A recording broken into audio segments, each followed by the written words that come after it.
Hey everyone, this is Robert, and thank you for tuning in to Station Square. Yeah, I hope everybody's doing well out there and they're, still chasing after pursuing their dreams and, all that good stuff, but you don't care about that. But today we're just gonna get right to the special guest here. We have Danny Romeo, or just Danny. So thank you very much for joining me on this fine afternoon. So yeah, how are you doing, my good sir?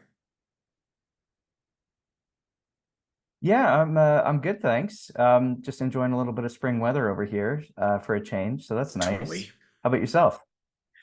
Yeah, I'm doing the same thing. Yeah, it's just nice. Like we just had rain over here, and now it's the sun is starting to come out. So yay, I like that. I love it. So, um, but yeah, you could just say, or actually, I do this thing where I do a little icebreaker of like, what you've been up to, where can we, what have you been doing as of late and what work that you've been picking up and all that good jazz. So yeah, just take it away and Sure, your little introduction or what have you.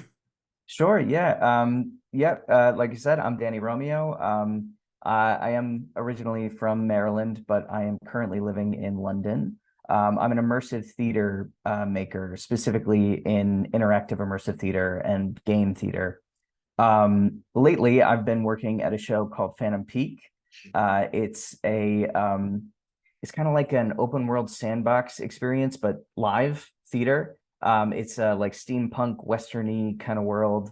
Um, so there's lots of robots, there's blimps, there's not so much cowboys, but plenty of machines around.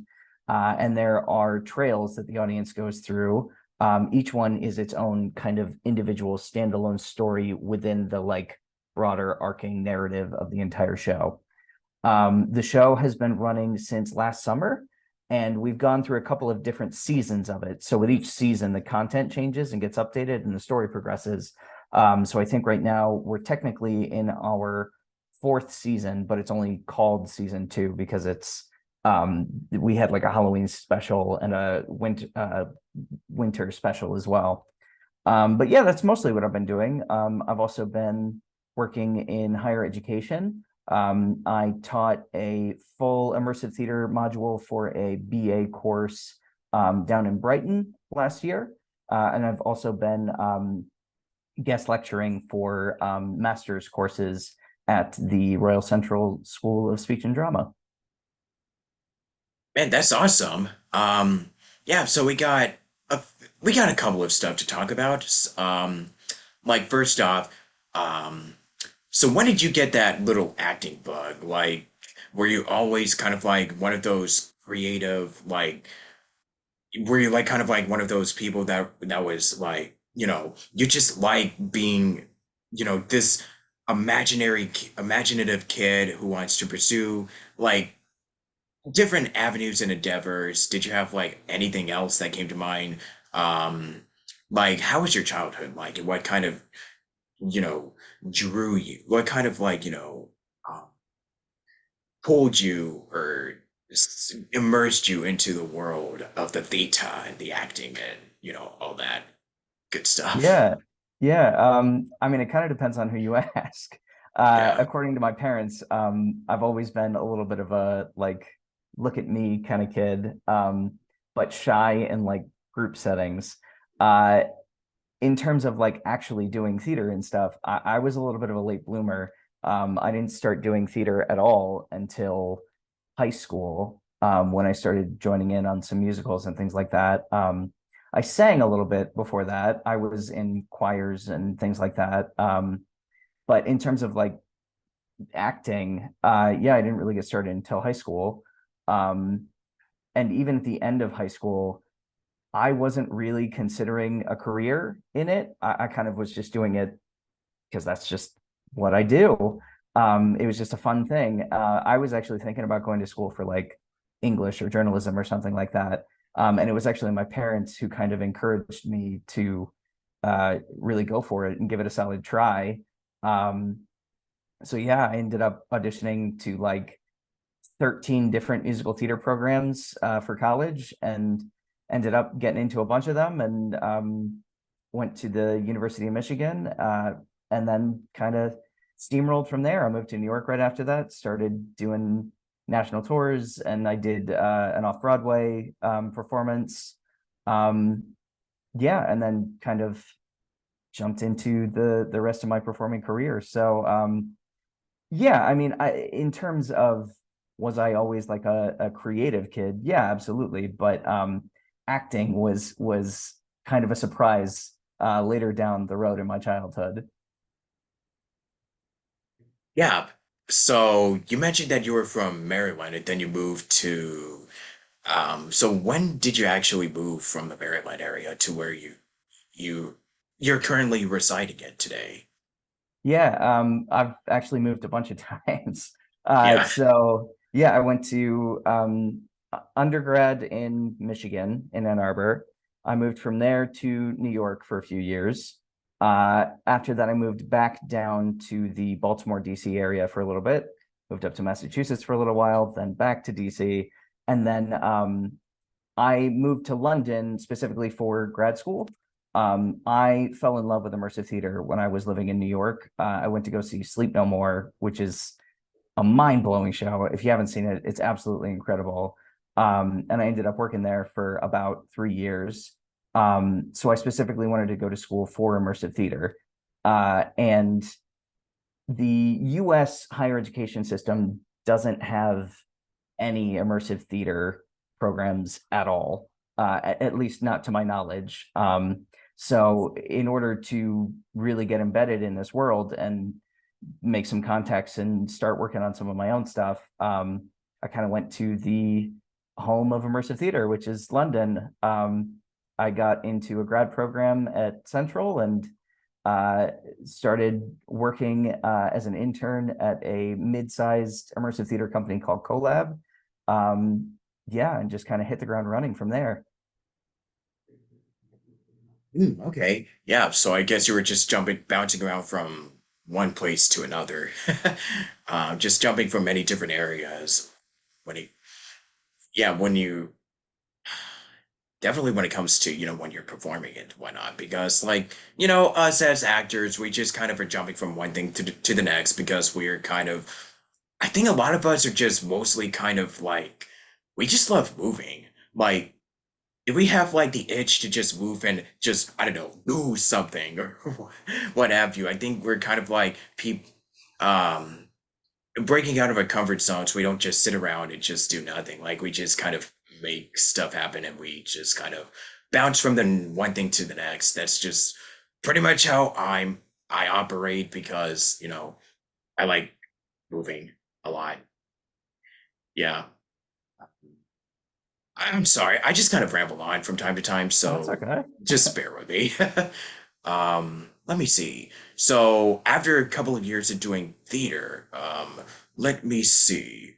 Um, so how did you start getting involved with the business side? Because I know that reading from your website, you kind of started educating yourself. So what kind of inspired you to explore, like, the business of the business? Yeah. So when I was living in New York, I was very focused on just performing. Like that was the only avenue that I really thought I was capable of going down. So I kind of had a realization moment one day. I was at a an audition for a small summer stock down in Arkansas, I think, and the line was already wrapped around the building at like 7 in the morning, and people were freaking out about not being able to be seen and things like that. And I went into the audition, and it was not my best audition. It was a rough one. It was one of those ones where like you're performing to the top of somebody's head. They're not really paying attention to you. And I kind of had the thought of like, that's part of the problem is I'm waiting for someone to pay attention to me, but I don't necessarily have to. If I start figuring out how to do this for myself, I can make my own opportunities. I can find my own way to do whatever it is that I want to do. Um, so I kind of made a decision later that day that in a couple of months I would move back to Baltimore. Um, yeah, and then I started, finding ways to get involved on the other side of the industry. I started volunteering to be, assistant directors, unpaid largely. I started finding ways to talk to artistic directors of theaters. I applied for jobs as front of house manager, as audience services, box office, things like that, just to be around in an office when decisions were being made so that I could hopefully learn something about the business side myself. And I did. I picked up a lot of things just by nature of being around people that were doing the job and paying attention to them. Um, I ran into a couple of roadblocks. I did have a couple of instances where I kind of got boxed out, or people weren't really interested in giving me as much time as I had hoped that they would, which is fine.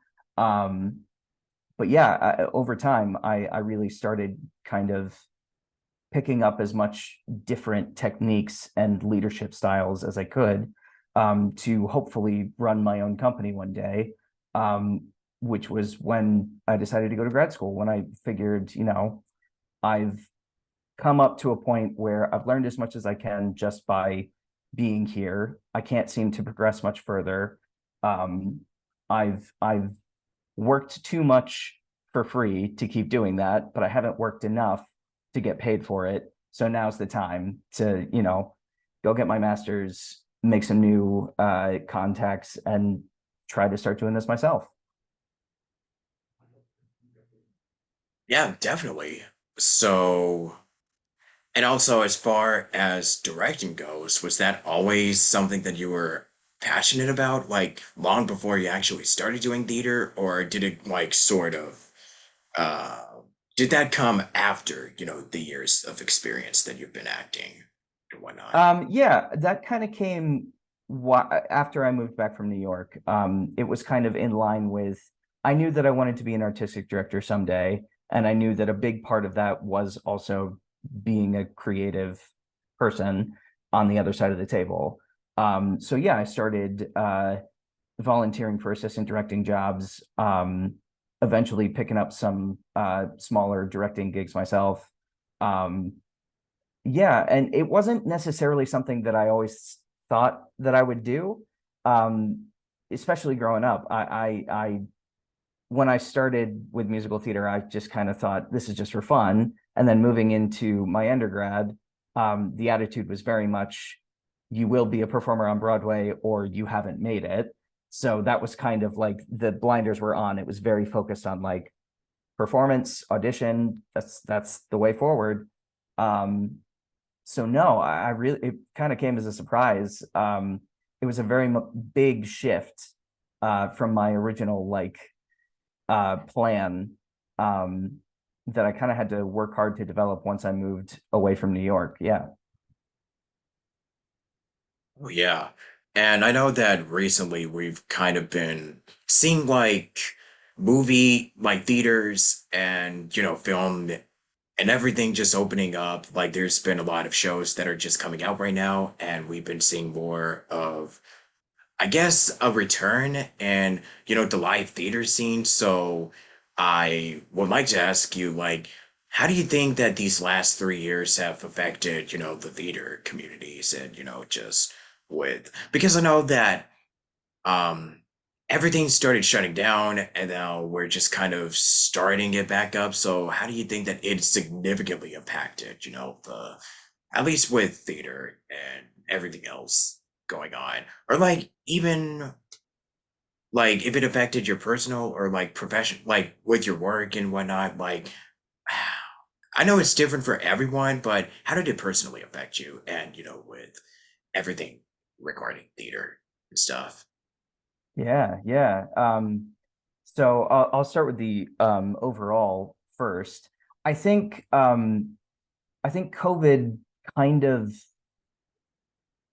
built a gap in the theater industry. I think the bigger, more commercial side of the industry was always going to be okay. There's always been quite a bit more money in that. So like Broadway was always going to be fine.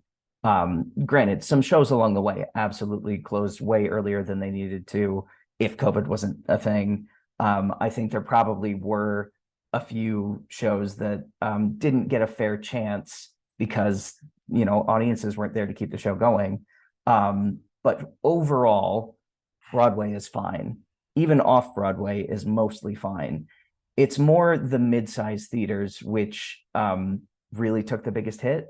I think that theaters that have already invested a little bit of money in getting themselves started, but hadn't quite found their full footing with a dedicated audience and consistent funding, they're the ones that got hurt the most. And I think the vast majority of them, as soon as COVID entered its like second or third month, they just couldn't take it. I mean, they already were struggling to get themselves going to begin with, and I think that was just too much of a barrier. Um, Meanwhile, uh, the smaller size theaters, generally like community theaters and people who are just starting out who have budgets of like $300. I think they are coming back now because as hard as it was to probably lose the opportunities that they lost with fringe festivals having to shut down and other venues having to shut down, which I'm sure was massively devastating at the time, they're starting to bounce back a little bit because they've had a chance to kind of refill the coffers and get back to it and take another shot at it. So I think there's this gap in the middle where we've got Broadway doing a lot of classics, a lot of adaptations of 80s and 90s rom-coms into musicals, things that come with a built-in fan base so that producers of those bigger shows are definitely going to make some money and reinvigorate the economy. And then on the smaller scale side of theater, that's where some of the newer ideas are coming in. And I think it's going to take a while for that to flow upwards. In terms of me personally, I was very lucky. I was in grad school for all of COVID, basically, which meant that I was fairly secure. I had taken out student loans, which didn't go away because of COVID. I already had the loan, and I always had something to work on. As hard as it was to have to learn from home, I still had teachers who had assignments and grades were due, and things needed to be done. So we just took a big pivot. My master's degree was in advanced theater practice, which is kind of like experimental theater and devising. So it was already meant to be unique ways of creating theater.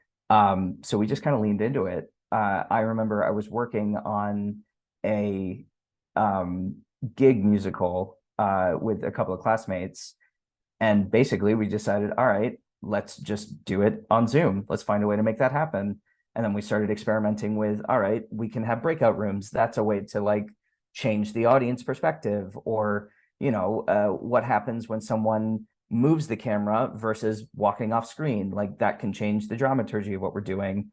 And we just found ways to experiment with the form to develop a new style of theater, basically, as best as we could.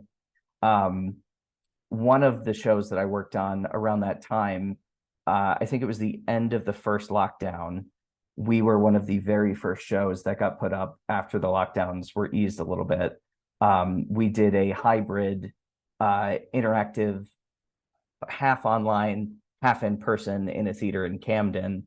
And it was really exciting. It was the first time that most people who were at the theater had been in a room with other people in a really long time, which gave a lot of like fire and energy to the show that we were doing. But also we found a way to connect that with people who couldn't be there and also give them at least a little bit of that experience. I think at one point we even had like a whole high school class from Mexico joining over Zoom, along with our live theater in London at the same time.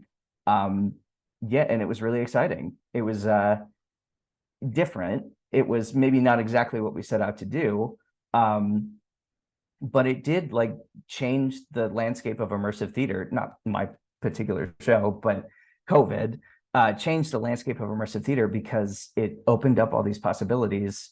for new ways to do shows and interact with audiences.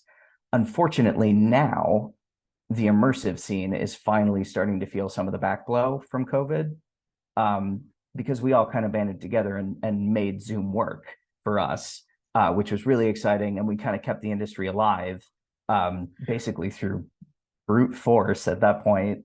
But now, because people had that during COVID, it seems like they're a little less willing to go to it live now that they can do other things like travel, or go to a West End show. That seems to be taking priority, which means there's a little bit less money in the immersive industry right now. And I mean, the effect of that is we're now seeing some big, like old go-to shows start to close. The immersive Great Gatsby was in London for years and years and kind of was the entry point for a lot of people for immersive theater in London. And that closed not too long ago. And that company's other show, Peaky Blinders, The Rise, is about to close as well, just because that consistent market kind of went away after COVID. So I think we're doing okay. We're adapting. We're finding new ways to get audiences in the door. Fan of Peak in particular seems to be trying something new, a new angle to engage with audiences. But I know even some of the giants like Punch Drunk are struggling a little bit right now just because interest has dipped a little bit. So I think we're still feeling the effects is the short answer. Yeah, and how's it like actually living in London so far? Oh, it's amazing. I love it here.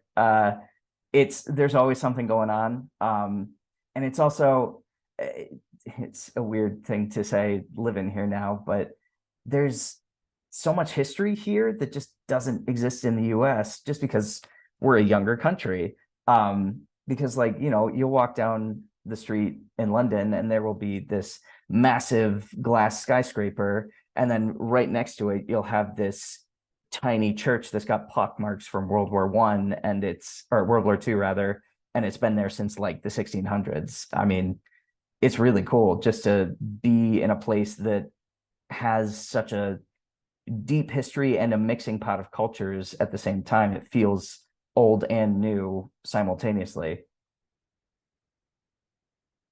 Oh yeah, because I've always loved London and I always really like traveling, so maybe at some point in the future, I will start traveling more because I know that I don't know how we're doing right now when it comes to, traveling restrictions and all and what's been happening, but hopefully we're on the right track. I don't know. Yeah.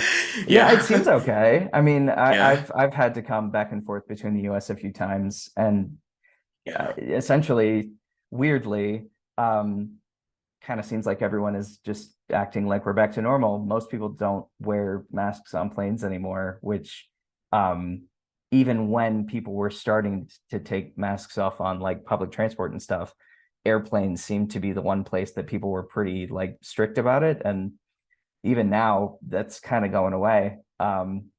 Which maybe that's a good thing, maybe it's bad. I'm not really sure, but seems like the attitude is it is what it is now.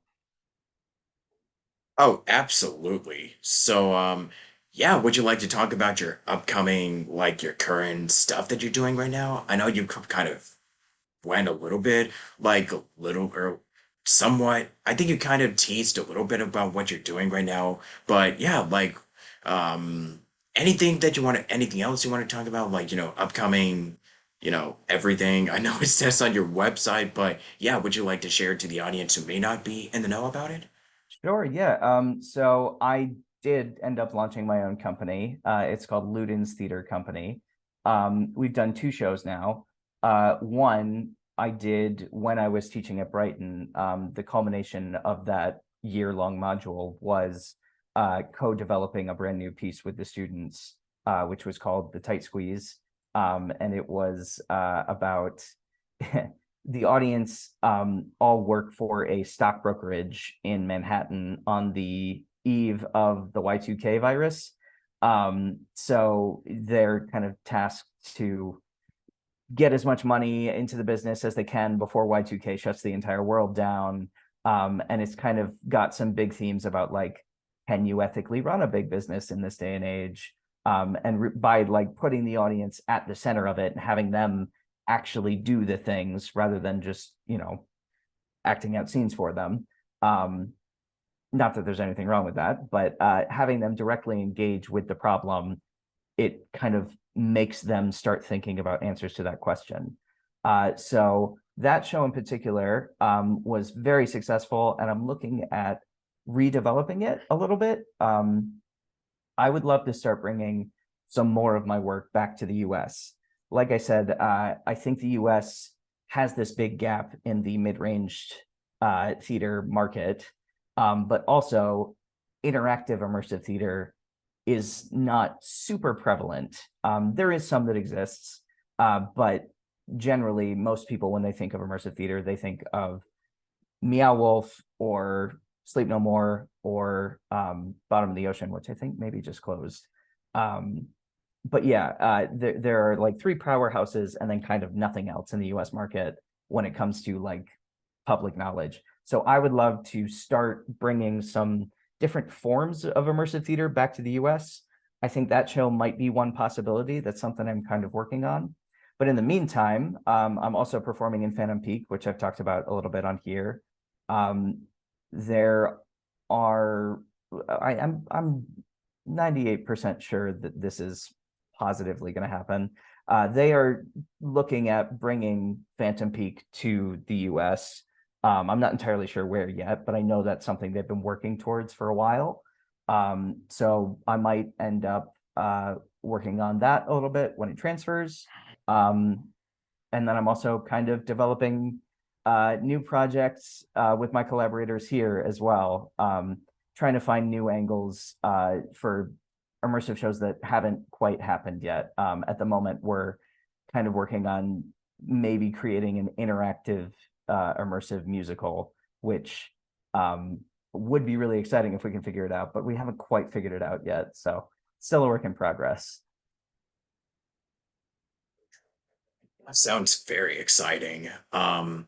Is there anyone that you want to name drop or, just anybody that you would cite as an inspiration or an influence on your life? And yeah, all whether it be for like act performing or just, personally, just anybody that you like to, give thanks to for helping you along the way Sure. Yeah. on your Yeah. little path.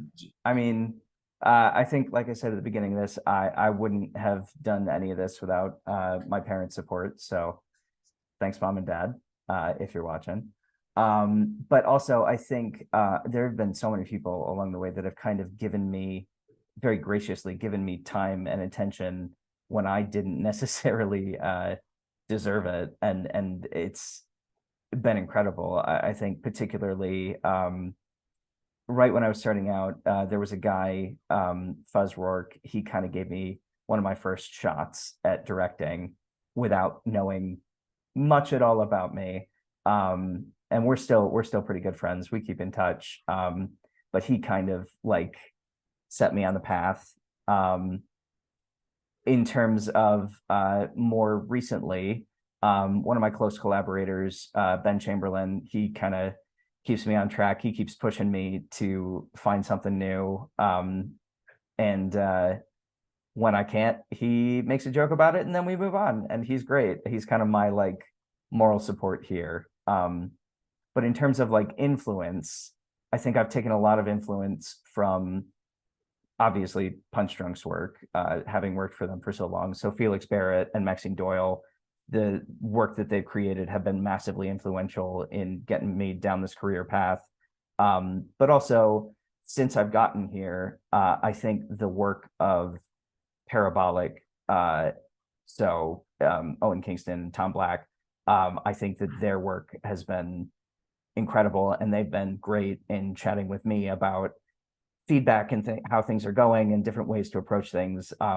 Yeah, they've been incredibly supportive and influential. Yeah. Love you all. If you watch this at some point. But yeah, uh, I don't know. Like, do you have like any last minute plugins or like anything that you want to share like social media, last piece of advice, or just yeah, anything to close us out with? Sure. Because I Yeah, got if nothing else. Yeah, that's all right. Yeah, if you want to give our company a follow, Ludens Theater Company, we're on Instagram, or you can go to ludenstheatercompany.com. That is Ludens Theater Company. Um, but yeah, in terms of advice, I think during my grad program, I got some really good advice that has kind of stuck with me and that I've had to relearn a couple of times, which is nothing is ever going to be finished. Even the most amazing piece of art, like the most incredible masterpiece, has things about it that could be improved. So if you accept that, and if you treat everything as a work in progress, you can take the pressure off of yourself of having to be perfect and just be the best that you can be right now. um it's something that's kind of stopped me from having imposter syndrome along the way.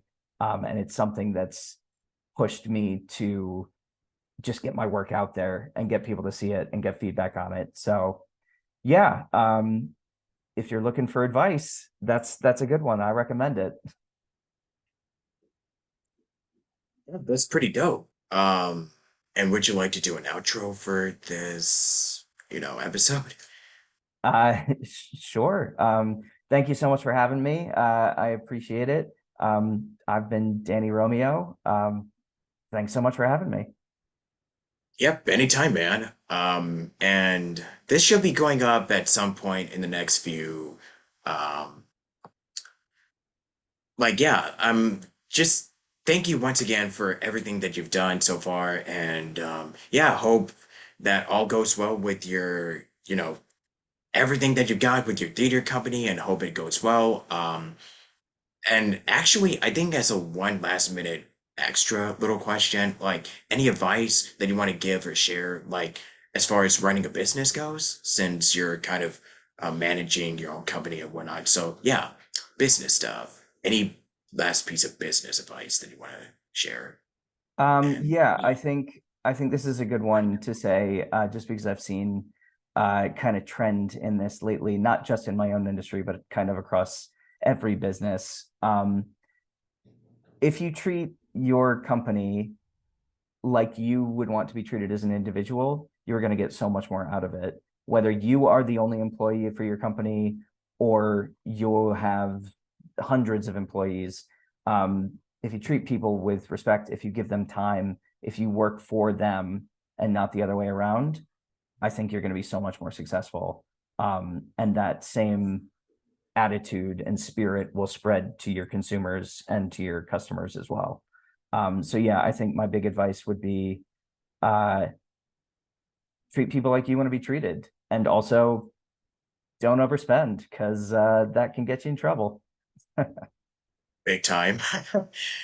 Well, we discussed immersive theater, Broadway, and finding your own calling. I mean, I'll just say this: just do it. Find whatever makes you really happy that you really love and enjoy doing, and don't trade it for anything else that would make you feel.